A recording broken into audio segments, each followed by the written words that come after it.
E aí pessoal, aqui quem fala é o Guto, sejam bem-vindos a mais um vídeo. Hora da gente falar do capítulo 18 de Jinx, que chegou aí, né, depois daquela confusão, aquela briga generalizada que tava tendo na casa do Quindan, onde a gente viu o Jae-kyun finalmente aparecer como um herói na história e salvar o Quindan daqueles homens. A gente vai ver que, mais uma vez, só se comprova que ele não é um cara tão legal assim, não. Antes de eu te contar o que aconteceu nesse capítulo e fazer alguns comentários, eu quero te pedir para não esquecer o like no vídeo, porque ajuda bastante o canal. Se você é novo por aqui, se inscreve, ativa as notificações e já me segue lá nas outras redes sociais. Eu sou @gutonu em todas elas e lá eu costumo falar um pouco mais sobre o que eu tô lendo, o que eu tô assistindo, e você pode acompanhar por elas também. O Jae-kyun sai irritado do hospital onde ele tinha ido para consulta depois daquela briga, porque o médico já foi embora e acaba que não vai ter consulta nenhuma. Ele tá bem irritado com aquilo e enquanto ele tá ali, o Quindan, ele tá muito preocupado com o Jae-kyun. Ele começa a perguntar se ele não se machucou na briga, se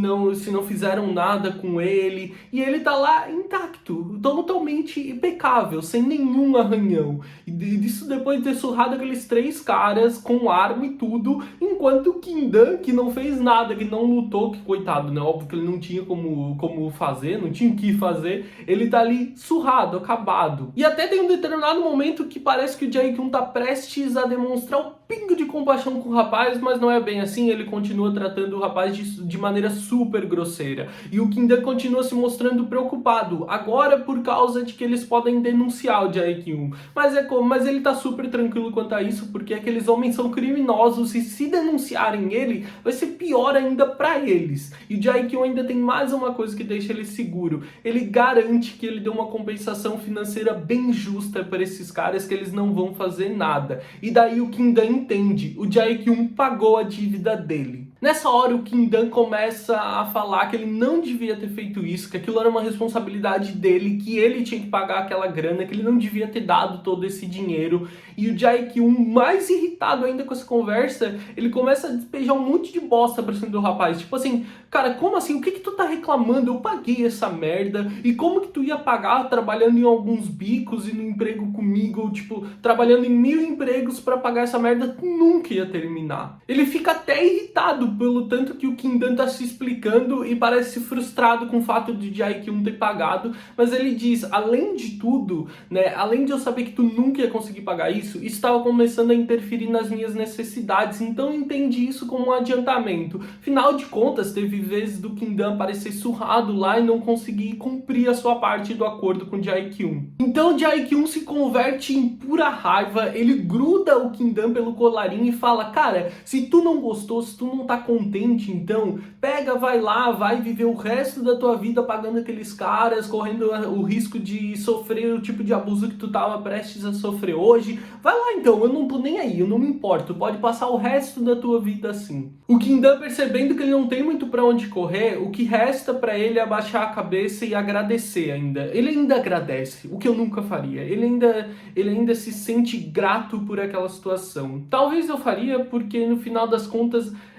nenhuma delas é tão boa, mas a outra parece muito pior. Ele garante então pro Jae-kyun que ele vai pagar tudo isso, e o Jae-kyun, com aquele sorriso cheio de malícia, cheio de, não só malícia, de maldade mesmo, ele diz que sabe que ele vai pagar e que ele já sabe muito bem como ele vai pagar, né? E ainda fala pro Quindan que é a hora dele colocar todo o orgulho dele de lado e lembrar que o Jae-kyun praticamente acabou de comprar ele.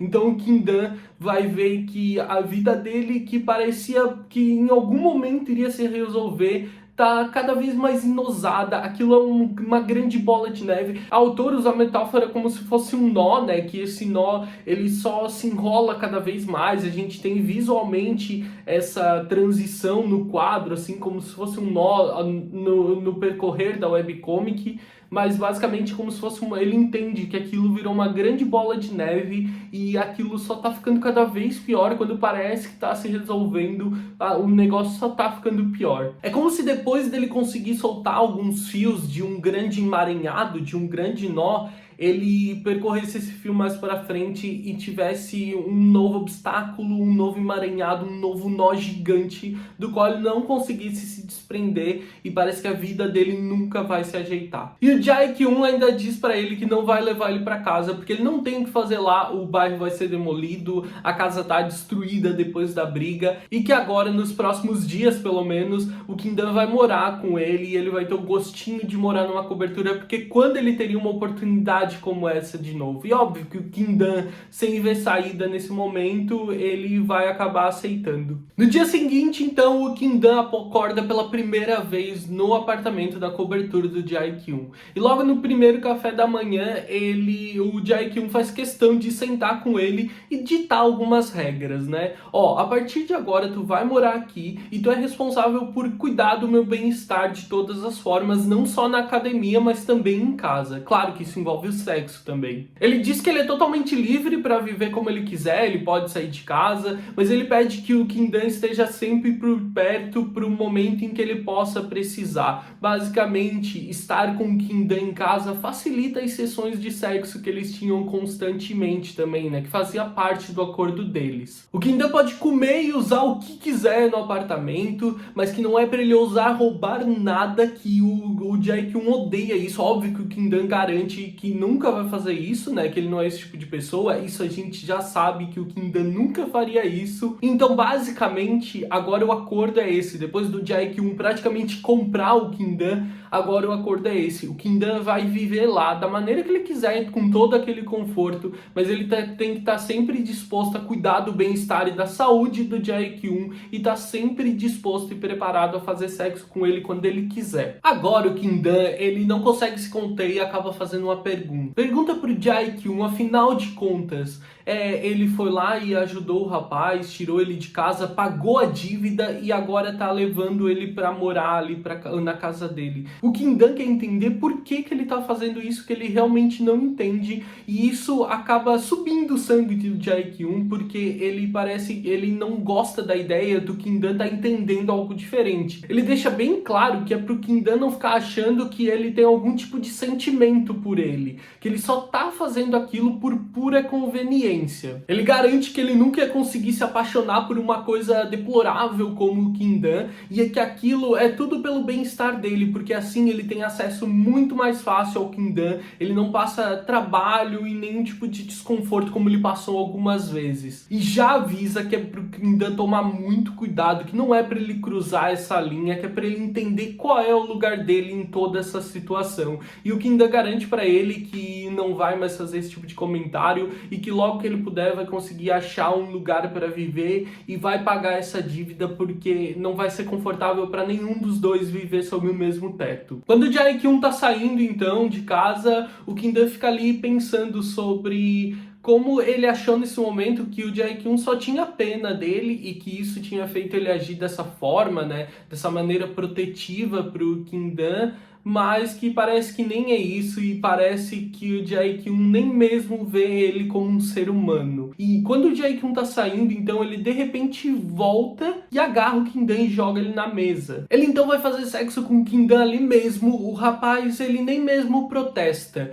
E nos primeiros momentos, quando ele é pego de surpresa, o Jae-kyun ainda deixa bem claro pra ele que não é pra ele fazer nada, que é justamente por isso, pra poder fazer isso a qualquer momento, a hora que ele quiser, que o Kim-dan tá ali. Como ele mesmo fala no momento em que o Kim-dan se questiona do porquê que ele teria levado ele pra lá, o Kim-dan nada mais é pra ele do que uma ferramenta com a qual ele possa lidar com a superstição dele em relação às lutas. E o Kim-dan aceita aquilo tudo de maneira completamente passiva e frustrado, cansado de ter que lidar com aquilo, né? Que é por isso que ele não queria ficar ainda mais em dívida com Jae-kyun como ele já tava e como vai ser difícil lidar com aquilo. É um capítulo bem legal porque por mais que a gente esperava uma nova redenção, um novo momento do Jae-kyun, ele também traz pra gente a maneira como o Jae-kyun tá lidando com isso e a maneira como ele objetifica identifica totalmente o Kindan. Eu acho que o que acontece nesse capítulo que é muito legal é a maneira como ele vai de 8 a 80 muito rápido. Então primeiro a gente tem o Jae-kyun herói, né, dando um lugar pro Kindan, mas nas últimas cenas, nos últimos quadros, ele simplesmente volta lá e trata o Kindan da mesma maneira como sempre, né? Como o próprio Kindan fala que ele nem se sente como se o Jae-kyun enxergasse ele como um ser humano. E essas cenas trazem isso pra gente. Nesse momento, quando ele simplesmente volta e começa a fazer sexo com o Kindan, ele tá mostrando o quanto ele enxerga o Kindan apenas como um objeto para ele se satisfazer daquela maneira. Foi um capítulo bem legal, como eu falei pra vocês, ele traz várias emoções, né? Ele vem nessa proposta, ele traz pra gente o Jae-kyun de maneira mais salvadora, heróica, dando a oportunidade do Kindan viver naquele teto confortável. O Kindan frustrado e inseguro com essa nova fase, porque parece que ele tinha se livrado de um problema e agora ele parece que arranjou outro tão ruim quanto. O Jae-kyun sendo gentil,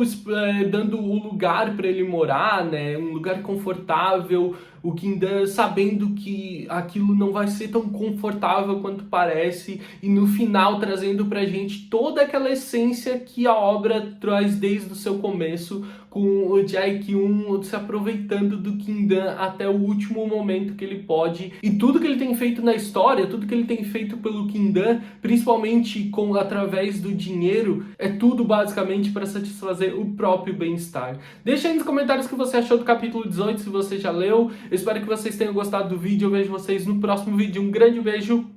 Tchau, tchau.